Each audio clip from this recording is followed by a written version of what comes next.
Oh, hi. James from engVid. It's a beautiful day out here. No, it's not. It's cold. It's really cold. Canada in the fall, which I love. But it can get cold if you're not dressed for it, and I am not dressed for it. Today's lesson is going to be on language learning, or better, to put it this way, it's not going to be on grammar or conversation specifically, but I want to give you 5 things you can do that you can actually make learning easier, okay? Things people don't usually mention, but they're really kind of important. These are the background things. See, don't you love it? Look, gotta love nature. Anyway, so 5 things I'm going to talk about are going to help prepare you as an individual better, so you can actually be more efficient at learning. So let's take care of the machine, then we can take care of the learning afterwards. So where do we start when we do that? Well, the first thing I want to want you to do is I'm going to give you a list, okay? And I want you to listen carefully to this list, because this is what I call a test, retest, and lesson learning. You're going to listen to the list, and then I'm going to give you a couple seconds, and I want you to see how many of these words you can remember. And at the end of this lesson, I'm going to redo the list, and we're going to see if you got an improvement. Are you ready? So don't write it down. Do not write it down. Hopefully you're by a computer so you can't. Put your fingers and hands up in the air. Okay. Word number 1, sun. Number 2, socks. Number 3, traffic light. Number 4, and sorry, that's words, but you know what I mean, because some people will go, he said traffic light's 2 words, whatever. Traffic light. Number 4, car. Number 5, glove, which I wish I had some.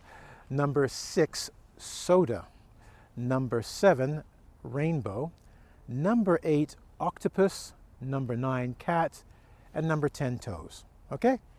Take 5 seconds.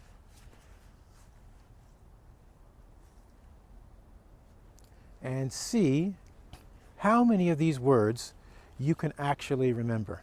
You got it? Now repeat and see how many you got. Don't worry if you didn't get them all, that's not the point. We're going to do the test, retest. Let's see where you are and where we're going to go after we do this lesson. Now we got that out of the way, let's talk about the lesson for the day, the 5 things we can look at. Now, number 1, you probably heard this before. Food. What? I thought we were doing English. We are. You should have a good breakfast before you go to school. Some people say that, or a lot of kids should have that, and it's important. Food is important for how we function, period. There's no difference when we talk about that and when we talk about learning languages. If you don't eat properly or don't fuel your body, fuel like gas for your car, you can't learn properly. But one of the things we don't really take into consideration is what kind of fuel is important. Now, I'm not going to talk about all foods because there's many theories on, fat in your food, carbohydrates, all these different things, or apples and oranges. I'm just going to talk about this one thing that makes a big difference, and it's becoming quite popular in the news and magazines. You can check it out on, there's the Obesity Code by Dr. Fung, and he's also got there's a couple of books on these where they talk about how sugar, and yeah, I'm talking about sugar, sugary foods specifically lead to lots of problems. And one of those problems they lead to, my friends, is learning. It seems what happens when we take a lot of sugar, and first off, I should say, sugar in small amounts that we find in fruits, like apples, oranges, is good for us. In fact, our brain is only 2% of our bodies, but it uses 20% of our energy. And when we get fruits like oranges and apples and berries, they're full of sugar. But they also have something called fiber to slow how the sugar is brought into our bodies. And because of that, our bodies can use the sugar and we don't have that bad an effect. But you still can't eat 20 apples and 20 oranges. In fact, you'll get sick if you do. That's the beauty of it. But when you're having chocolate bars and other things and it's got a lot of sugar in it, well, it's not so good for our body. So a little bit of sugar helps us think really well, okay?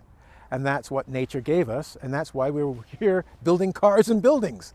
Same with language learning. A little bit of sugar gives you a little bit of a spike to give you the energy to learn. But too much sugar causes what's called inflammation. And if you want to know what inflammation is, if you've ever got hit in the eye and your eye goes, woo, that's inflammation, right? But when it happens in your head and your brain, woo, well, there's nowhere for the brain and the blood in that to go in your body. So it takes up that space and it makes it harder for you to think, okay? So one of the first things you want to do is stop eating so many sugary foods, And that will help with memory and learning. All right, so if you're sitting there and I'm sure you got a soda going, he's telling me a good idea, I should put the soda down. Put it down because it's full of sugar, which leads me to number 2, water. You didn't see that coming, did you? Food, sugar, water. Sodas aren't great for you because they're full of sugar, but one thing we do need, and we need a lot of it, is water. Your brain is 80% water, and a lot of us are dehydrated. We walk around, we don't drink enough water. Well, think of a sponge, okay? If you put a sponge in water and, it's like this, and you put it in, it goes, it's filled, it grows, but it's absorbing. Absorbing means drawing in the liquid, right? It's taking the water in the sponge, and the sponge grows.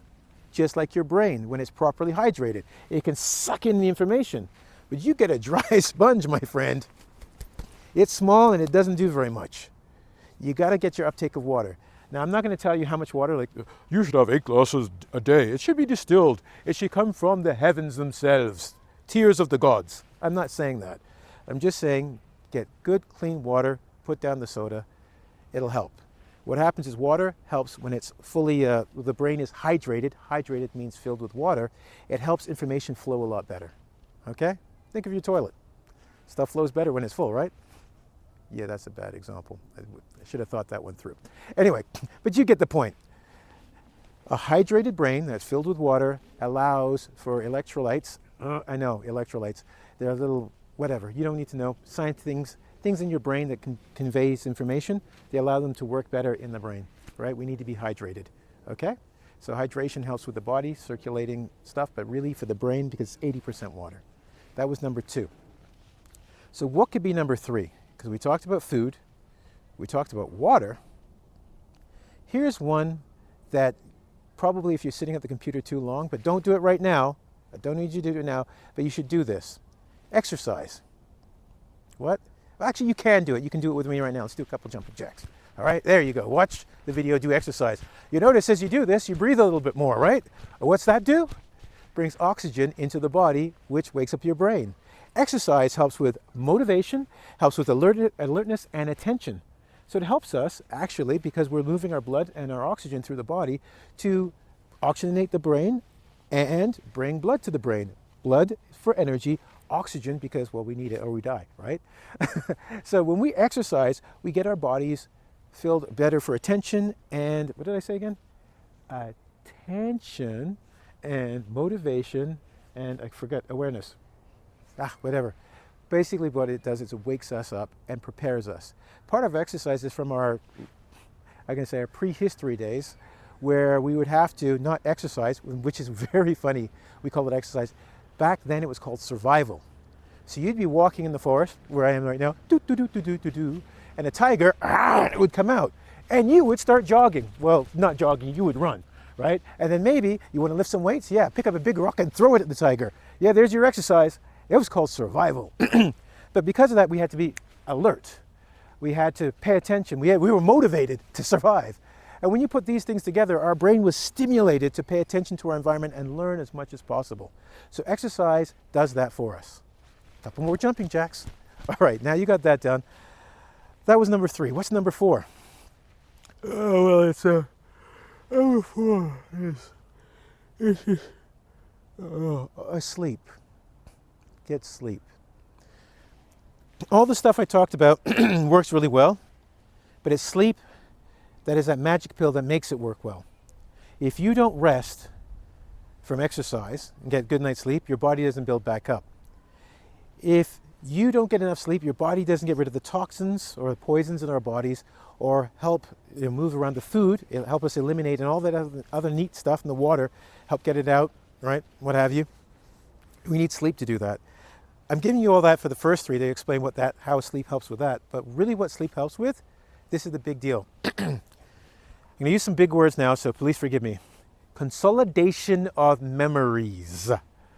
When you sleep, your brain takes that opportunity then to take what you've learned in the day and then say, okay, what have we done?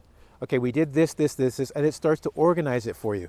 So when you wake up in the morning, you go, oh yeah, buongiorno. Yeah, okay, ¿cómo se va? Oh, how about that? ¿Cómo estás? Muy bien, eh? All of that stuff is what we call consolidated. Your brain goes, okay, what does this mean? Buongiorno. Hello. Hello. Yeah, it puts it together. You need that time to do it. So a lot of you guys, when you think you're studying and you're learning, no, you study. If you get good sleep, you learn. Many studies have shown that when people get poor sleep, they have poor memories because their memories are not consolidated, put together. So keep that in mind, okay? All right. Good. Now that we've got that out of the way, I got 1, 2, 3, 4. I'm going to give you number 5, which is kind of a bonus. It's a really cool one. Some people do it. A lot of people in the world actually do it. But for language learning, and I forgot to mention how language learning, but I think if I go through them with you again, food, you need the energy to actually be awake to study, right? Also, if it's too sugary, the inflammation, you can't learn. Water, for the brain to send the signals through to get that learning done, you need water to keep your brain hydrated. Number 3 was sleep. No, was exercise. Number 3 was sleep, sorry. See, I need some sleep.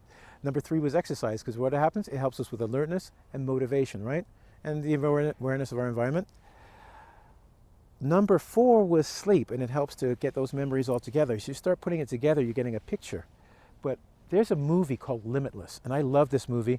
Anybody who studied with me at the school I used to teach at, they were like, oh God, teacher's playing that movie again. And I go, yes, it's amazing. This man would take a pill, and what a pill it was. With one pill, he could do anything. With half listening, he could learn a language, and he's running down the street listening to some French, and then he's talking to French people the next 5 minutes. I'm talking fast. But my point was this: a magic pill that we have that's free, available to everyone, and you just need to play with it a little bit, that can help all of the other stuff work better, is meditation and mindfulness meditation. They've done studies that show that meditation lowers stress. Do you remember we talked about blood and oxygen and moving around? Well, meditation releases stress. When you're stressed, you're like this. And when you relax, see more movement? Well, when you're stressed physically, that's why you're always tired when you're stressed, because your muscles are a bit tight. But when you relax, you release and you let that energy flow. You can breathe deeper, get more oxygen, which helps with energy production. I know, this is really, I thought this was an English lesson. It is. Because if you do these things correctly, English learning will be easier, more effective, and more efficient. Meditation helps to release stress in the mind and the body, so you get better oxygen flow, you get better blood flow, you get better sleep, and I told you sleep is incredibly important. Okay, and it helps increase your focus, so when you're actually doing something, you get better at doing it. Cool? Now, if you keep all of that in mind, I've given you 5 things you can do right now to help, because you're taking hours to study. Why wouldn't you take the time to prep your system to make the most effective study you can get? Right? Now, I'm going to give you a little bit of a tool. We're going to work together here. We're going to practice this. And you remember that test, retest we talked about before? We're going to do that again. Yeah? So, step over this way with me for a second or two, yeah? So we're going to be looking at breathing. And what I want you to do when you breathe is this. You're going to breathe in, or inhale, breathe in for 7 seconds, breathe out for 8 seconds. This is from a book called Willpower by Andrea McGonigal. She was at Stanford University. It's one of the most famous classes that was taught there. Okay, so this is a focus meditation to help you focus. All right, are you ready? Let's do it. We're going to do this a few times, and then we're going to go back to that list of 10 and see if we can improve your standing. Ready? So let's go. Inhale. 1, 2, 3, 4, 5, 6, 7. Exhale. 8, 7, 6, 5, 4, 3, 2, 1. Now inhale.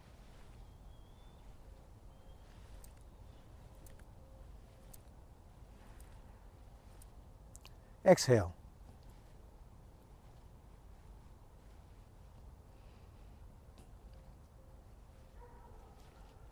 Inhale.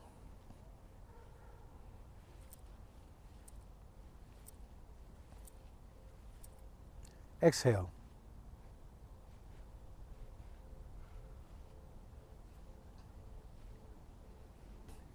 One more time, ready? Inhale.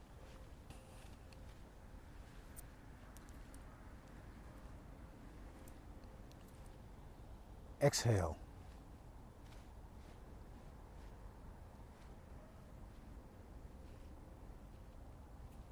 Got an extra thumb there. Thumbs up for you. All right, now let's do that list again. 1, sun. 2, socks. 3, traffic light. 4, car. 5, glove. 6, soda. 7, rainbow. 8, octopus. 9, cat. 10, toes. See how many you got right this time.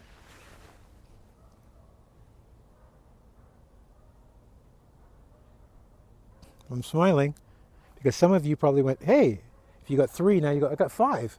Or if you got 7 more. We've had like a 10-minute class that I just taught you. So you didn't have time to remember these words. I asked you not to write them down. And you might say, well, I heard it the second time. But if you didn't do so well, you've had time to forget, and now we've done it again. You might have noticed that that focus on your breath helped you focus your mind. And that's the pill of meditation I just gave you. Cool? All right. So what I want to do now is give you some homework, and the homework's quite simple. You're going to do that 7 and 8 meditation for focus.